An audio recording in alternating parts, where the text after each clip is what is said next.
మా దళితులంతా కలిసినా సరే దళిత రాజ్యాన్ని స్థాపిస్తాం. పోలీసులు పోలీసులు పోలీసులు పోలీసులు పోలీసులు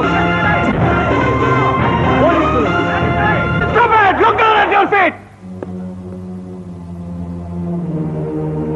సారీ సార్, గాంధీ గారు అనుకోలే సార్. అంబేద్కర్ అవమానించినందుకు రాస్తా రోకోలు ఉద్యమాలు చేస్తున్నారు. శభాష్ శభాష్ రా. అంబేద్కర్ మీద మీకంత గౌరవం ఉన్నందుకు నిజంగా నేను గర్వపడుతున్నాను. రే రే రే, మరి మన గాంధీ గారి మాట ఏమిట్రా? గాంధీ గారు కోట్ల కోసమే స్వాతంత్ర పోరాటం చేయలేదు మిస్టర్, కోట్లాది భారతీయుల కోసం చేశాడు. మీరు మా నాయకుడని చెప్పుకుంటున్న అంబేద్కర్ రాజ్యాంగం రాసింది మానవాధికారుల కోసమే కాదు, మనుషులందరి కోసం. అసలే పనిచేసింది ఎవరో తెలుసా? పదవులు పోగొట్టుకున్న రాజకీయ నాయకులు. అంబేద్కర్ ఒక్క మానవాధికారులకే నాయకుడు కాదు.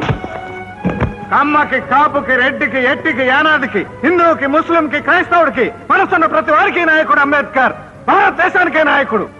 అలాంటి గొప్ప నాయకుడిని కులం రంగు పులిమి దళితులకు మాత్రమే పరిమితం చేశారు. Shame shame on your part, shame on our democracy, shame on hour constitutional policy. Ambedkar కి చెప్పుల దండ వేయటానికి దళిత రాజ్య స్థాపనకి ఏమిటా సంబంధం?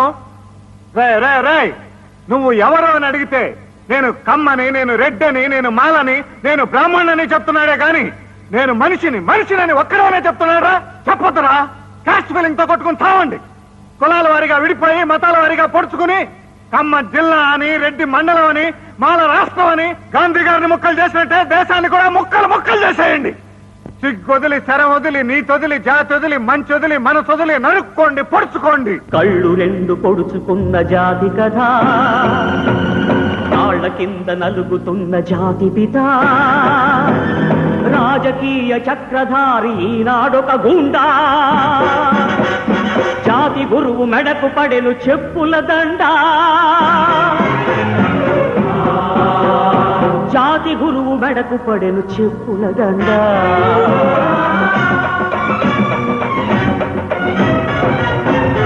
హక్కుమన్న భారతం,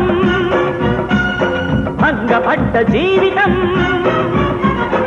ఈ దేశం భవిష్యత్తు కానుందా విషాదం.